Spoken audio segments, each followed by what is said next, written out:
Je voudrais te poser une question. Est-ce que tu es occupé ou est-ce que tu es productif? Lemusicien.fr, oulala, c'est sexy. Salut, c'est Vince, j'espère que tu vas bien.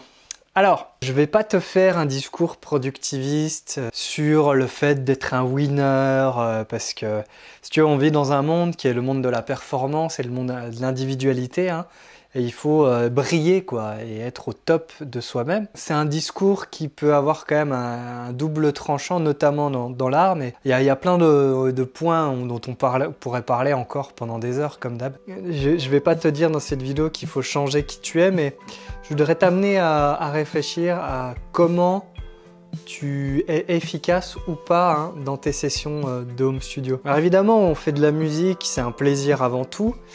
Néanmoins, quand on veut quand même avancer dans ses projets, même si tu veux, il n'y a pas d'ambition plus que de faire de la musique et de se faire plaisir, il y a toujours un moment où il faut terminer ses projets pour passer au suivant et puis pour avancer, pour pas se lasser, pour voilà, même si tu fais ça complètement en dilettante, complètement en amateur, il y a quand même un moment où tu as besoin d'avancer, où tu as besoin de mettre un petit coup de collier quoi. Alors les putains de spam, ça va aller, merci. Il y a une grande différence entre avoir l'impression d'être occupé et être réellement productif. Beaucoup de gens ont théorisé là-dessus, hein, mais c'est un des mâles de ce siècle. Tu sais, avec les smartphones, avec les réseaux sociaux, on a plein de distractions en fait et on n'est pas vraiment dans ce qu'on fait. On n'est pas dans l'instant, on est toujours à scroller de nouvelles, à regarder une vidéo à la con. Et finalement, je pense que c'est un phénomène qui n'est pas que lié aux réseaux sociaux, mais plus généralement, à mon avis en tout cas, à l'outil informatique. Au fait que l'ordinateur en lui-même a tellement de possibilités que... Et en fait, je pense que c'est important de vraiment faire gaffe hein, et de ne pas sombrer dans ce travers. Finalement, on passe son temps dans son studio, mais il en ressort rien de bon. Pourquoi? Parce que on va pas prendre des heures pour trouver dans une banque de samples un kick. On va passer 3 heures à essayer de bidouiller 2 EQ. Tout ça, ça peut être important, je dis pas, le choix des sons, le choix des traitements. C'est des éléments qui peuvent être très importants, qui peuvent avoir un impact. Mais est-ce que, fondamentalement, et c'est ça la vraie question, est-ce que tu as besoin de passer 3 heures dessus? Ou est-ce qu'en fait, c'est une recherche, par exemple pour la recherche d'un sample, si tu as déjà toute ta collection de samples, est-ce que c'est pas une recherche qui peut être rationalisée, on va dire, en une demi-heure, et puis ensuite pour avancer? Parce que de toute façon, le truc va un peu se dérouler ensuite. Chaque action que tu vas faire en amène une autre et en amène une autre. Si tu restes bloqué dans une espèce de mode, le disque est rayé, tu sais, tu arrives en fin de bande, machin, ça tourne dans le vide. Si tu veux, tu vas rien produire de bon. L'idée, c'est pas de produire un titre toutes les heures et de bâcler le travail et de faire n'importe quoi. Hein. C'est vraiment pas ça que je dis, mais ce que j'essaie de raconter, c'est qu'il faut prendre le temps d'aller vite. Ça paraît un peu bizarre et un peu contre-productif, mais si tu veux, il faut prendre le temps de se rendre compte des moments dans lesquels on bloque, on n'avance pas et on fait de la merde, concrètement. Des moments où on est vraiment dedans. En fait, les moments où tu es vraiment dedans, où tu es dans le flow, où tu es, si tu veux, complètement aligné et ça fuse et tu es inspiré, tu vois pas le temps passer et finalement le morceau se construit presque tout seul. Ces moments-là, tu te poses pas de questions. Il y a toujours des moments ensuite de blocage, soit avant ou après ces moments-là, parce que tu n'es pas dans cet état un peu... cet état de grâce constamment, hein, malheureusement, mais bon, c'est comme ça. Et du coup, il faut apprendre à ressentir ces moments-là et à finalement en sortir. Alors il y a plusieurs manières d'en sortir. Le premier truc, c'est de faire un break total. C'est faire stop, t'en fais de la merde là, on arrête. Et puis tu sors, tu vas te faire un café, tu arrêtes pendant 1 heure, 2 heures.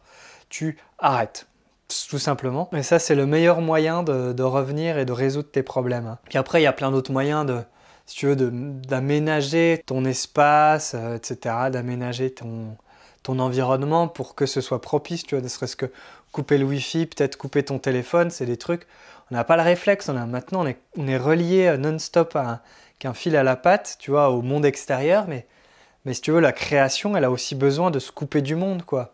Et elle a besoin que tu répondes pas au téléphone ou que tu bondissent pas sur ton smartphone dès qu'il y a un truc qui s'allume, quoi. Si tu veux, la création, la vraie création, au sens peut-être noble du terme, j'aime pas trop rentrer dans ces clichés, mais il y a quand même un côté noble, quoi.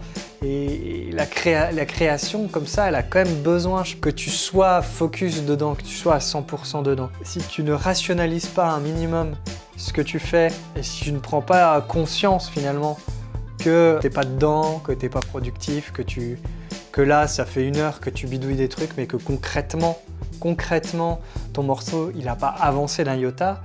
Et je suis désolé, mais on est une majorité à tomber dans ce travers-là.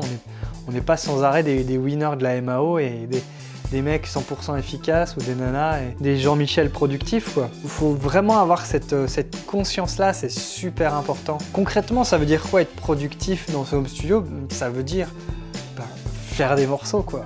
Enfin, je vois pas ce que ça peut vouloir dire d'autre, finalement. Oui, passer 5 heures sur le mixage de 3 éléments, pour moi, c'est pas être productif, quoi. Quand bien même ça sonnerait d'enfer, ça se trouve, tu vas repasser encore 20 heures derrière sur je ne sais quel élément. Et puis dans ces 20 heures, en fait, c'est quoi les vrais moments où tu vas être vraiment productif, tu vois? Parce que sur 20 heures de boulot, tu vas peut-être être productif 5 heures, réellement, tu vois. Des moments où vraiment tu fais des actions qui sont concrètes et qui font avancer ton morceau et voir qu'il le termine. Et c'est ça en fait la vraie productivité dans ce home studio, c'est toutes les actions que tu peux faire qui vont faire avancer ton morceau, tu vois. Et évidemment que tu vas tester des choses, évidemment que tu vas faire des erreurs, tu vas tenter une direction, puis bah ça va pas marcher.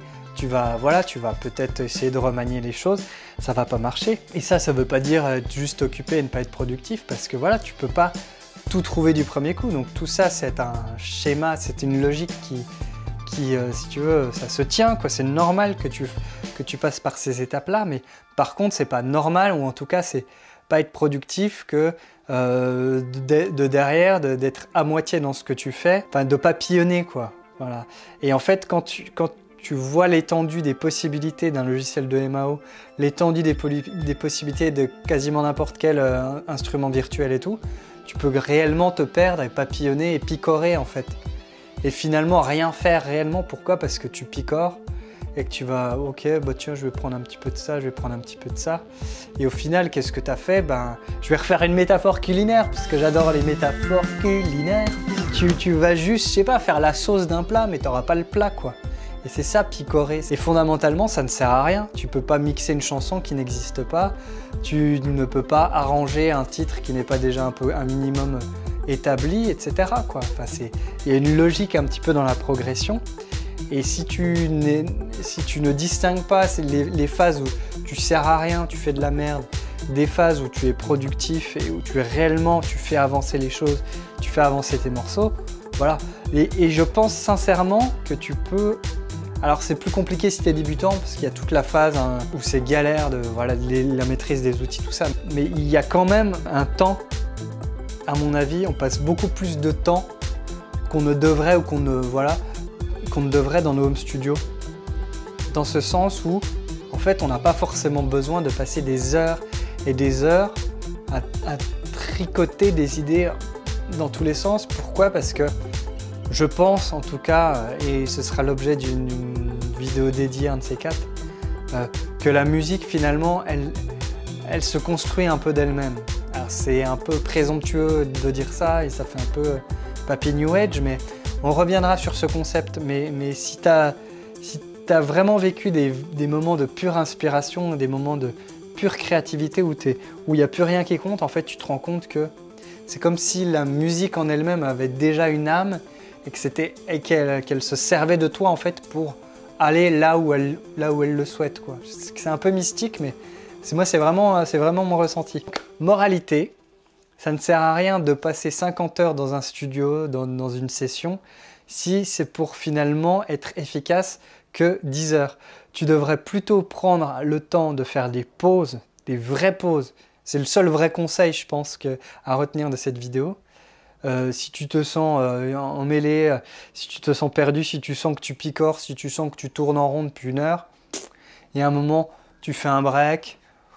Au pire des cas, tu lances un nouveau titre, tu lances quelque chose de neuf, tu vois, pour te sortir de ça.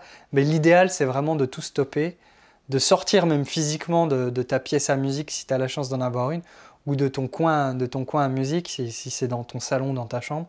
Tu sors de là, quoi. Et tu fais autre chose. Je sais pas, tu ouvres un bouquin, tu te bois une bière. Voilà, c'est peut-être le moment d'aller retourner sur ton téléphone un petit coup, pourquoi pas, tu vois. C'est pas forcément un super conseil, mais pourquoi pas, tu vois. Mais en tout cas, c'est le moment d'arrêter. Il faut savoir saisir ce moment-là parce que c'est le meilleur moyen en fait de revenir ensuite et de vraiment là abattre du boulot et de vraiment là être productif parce que ton cerveau, humainement, techniquement, tu peux pas être à fond tout le temps, quoi. Tu peux pas être et c'est normal et c'est bien heureux comme ça. Tu peux pas être au top tout du long. Donc arrête, quoi. Ce qu'il y a à retenir de cette vidéo, c'est prendre le temps de ne rien faire pour mieux faire les choses. Voilà, si cette vidéo t'a été utile, t'a intéressé, n'hésite pas à laisser un gros pouce en l'air, à t'abonner à la chaîne si ce n'est pas déjà fait, à me dire toi si tu ressens ces moments comme ça où tu papillonnes complètement et où tu n'es pas du tout dedans et où finalement tu passes plus ton temps à bidouiller des trucs qu'à vraiment faire de la musique et qu'à vraiment faire avancer tes projets. Raconte-moi en commentaire si tu vis des fois ces moments-là et si tu arrives à faire des pauses parce que c'est vachement difficile de se discipliner pour faire des pauses. Voilà, je te laisse, fais plein de musique, si possible productif. Ciao.